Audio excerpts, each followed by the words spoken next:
He needs no introduction. He doesn't need me to highlight him. America's Sheriff, Joe Arpaio. Thank you. I just came from a parade in Avondale, Goodyear. I didn't get one boo. I was very, very disappointed. Hey, hi, Arsha. How you doing? You look more like a sheriff than I do. You still got my badge? Why are you running against her? Oh, you want the? She's running against me. Everybody's running against me. How's Ava? How's Ava? How's Ava? Ava's not too good. I'm sorry. My wife. Anyway, where's Tom? Tom left? I pray for her. Yeah, thank you. And great congressman here. Remember to keep him in office forever, right? I don't know about forever. I didn't know, Tom. Did I get your first name right, Paul? But I was talking about Tom the other time, the Italian guy. But I didn't know that Congressman Paul. I wish I knew him a while back because I spent $15,000 to fix my teeth. I could have got a discount from him, right? Is it okay? And the reason I fix my teeth is I want to look good on television, but I never smile anyway, so I can't show off my teeth. So, Bob, you're lovely. This is Bob Corbett, former Attorney General of Arizona. Amazing man. And he and I kind of started out together when I took over the federal drug enforcement, and he became Attorney General. So it was great serving with Bob. Bob's, what? Do I look okay, Bob? That was years ago, what, 20, 30 years ago? Huh? You were looking for the Dutch, what is it, Lost Dutchman? That's in my area, isn't it? It's under your house.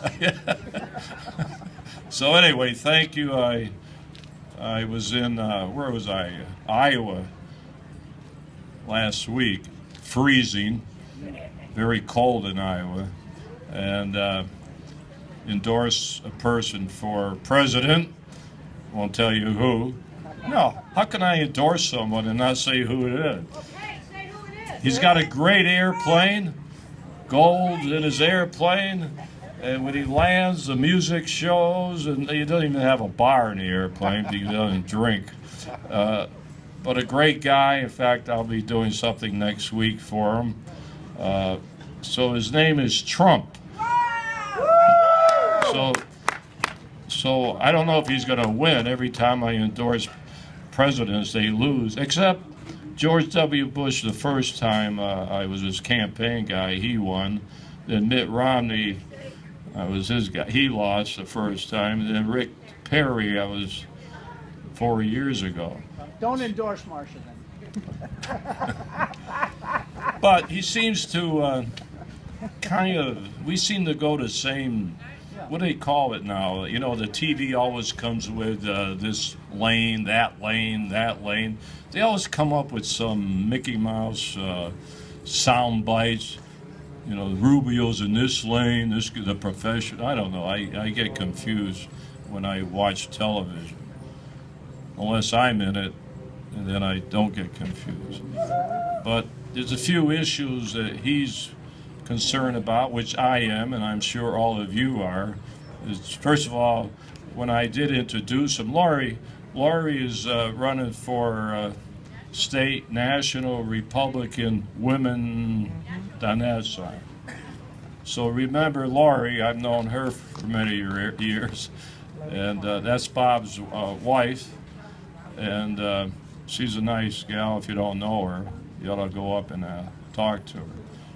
So I was just introducing some people here. That's good. I'm not introducing you. By the way, we got 2 more horses yesterday. We lost. You ought to be happy of that. She's one of my opponents. That's why I treat her nice. And I'm stupid. Why should I point an opponent of mine running? But they're nice people. I'm David, you're Goliath. I'm Goliath, you're David. Yeah. At least I'm Goliath. So we got the illegal immigration, we got guns. I know that Trump is hot on that trail, which I've been for many years. Bring you up to date. On the illegal immigration, I got to be a little careful what I say. I do have the Department of Justice following me around, Yep. and others, so I'm not going to talk about that, but I will say this. You know, we run a pretty big jail system, over 8,000 a day, so I had an idea. Let's check and see how many people in the jail charged with all different types of crimes are here illegally. So we did a little survey. You'd be shocked at this. 7,000 in the jails for burglary, murder, whatever, turned over to ICE, Homeland Security. 3,000 have come back to the jails that I run and they were turned over from. 3,000. One guy came back 24 times. Now, if you're trying to tell me you went to the border and hopped over 24 times, you know, we got an open border. It's not that open. So evidently they're letting them out on the street, not even deporting these people. Right. If they were, how come they keep coming back to the jail? Right. Did another little survey because of the Middle East. You know, we have a little terrorism problem, ISIS and all that. So we have about 32 people in the jails that are from Sudan, Iraq, all those countries that terrorist type areas, turned over to ICE. And they're in this country illegally in the jail for other crimes. So something's going on in our system. As far as the guns are concerned, we send the posse out. By the way, these are volunteers. They're not getting paid. They're on their own time. Right. If anyone wants to make an issue. But they all have the guns, and they buy their own cars, even those cars you see. I didn't buy them, they did. Right. So I built that posse up when I took office. And I want to keep building it up. And I want to build up the armed posse, because we always send the posse out at Christmas to protect the shoppers. This time I had a little different situation that I wanted to talk about. Got me into some trouble when I said, because I think in Colorado they had another shooting where people were killed, and I started thinking about that, and I said, there's 250,000 people in this state that have concealed weapons, and then you have many more that don't have to conceal it. So my stupid idea was, when they see a carnage, someone going in shooting up the place, someone in there, if they have a gun, ought to kill the guy that's doing it. We all think it's So because everybody's killed, they're killed before the cops get there. right. It's a little too late before the police arrive. So why not take some action if you have a weapon Use it. when a guy, a gal comes in? I thought that was common sense. Actually, I got 18 million hits on that. But I have police chiefs and others. This is bad.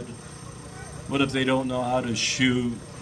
They're going to shoot each other. I can have all these excuses. By the way, when I said that, 3 days later, California occurred. I said it before California. Wish the message got out, but probably they weren't carrying a gun in there anyway, where the 14 were killed.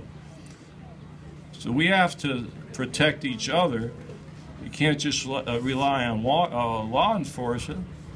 So, you know, people say they have guns and they don't know what they're doing. I'm a little confused.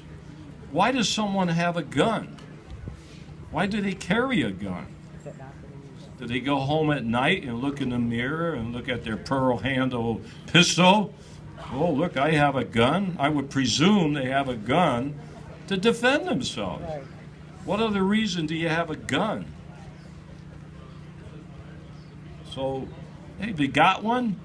I'm sure. I'm very comfortable. I guarantee you, most people that have guns know how to use them, know how to use the guns. So that's another thing to bring you up to date. I'm not going to go into tent city and all that, except since we have a lot of candidates here, don't ever visit me in the tents. Don't do it. In fact, if I like you, I'm going to turn you down. I've had 4 presidential candidates visit me in the tents. Bob Dole, Phil Graham of Texas, not the Graham down in South Carolina, who got 1% of the vote. Remember Governor Wilson of California? You may not remember him. And McCain, you remember him. They all lost. Nobody ever wins when they visit me in the tents. Don't you visit? I'm trying to get Hillary here. I know somebody that knows her. She doesn't want to visit the tents. So the tents are still there since 1993. It's a great program, on and on. How much time I have? Anyway, I know I don't have much more time. I want to thank all of you. I want to thank those that said prayers for my wife. She's not doing too well. I try to get the Pope, try to have a meeting with the Pope, but the Mexican government, Our prayers are stronger. Mexican government, they don't like me. They won't let me go in there to talk to the officials. They blocked me for 1.5 years. And I tried through the Vatican, the connections I have, and they said, we're sorry because it's up to the Mexican government and the religious people to arrange a meeting. But that's okay. That's all right. I was married in the Catholic Church in St. Patrick's in Mexico City. I've covered that border for 35 years as a top federal guy. Worked very closely with Mexico. Now they don't like me. Well, I'm going to tell you one thing. I've been quiet about Mexico, but having been the director there for 4 years in Mexico City and in the border for so many years, I might have to start speaking out.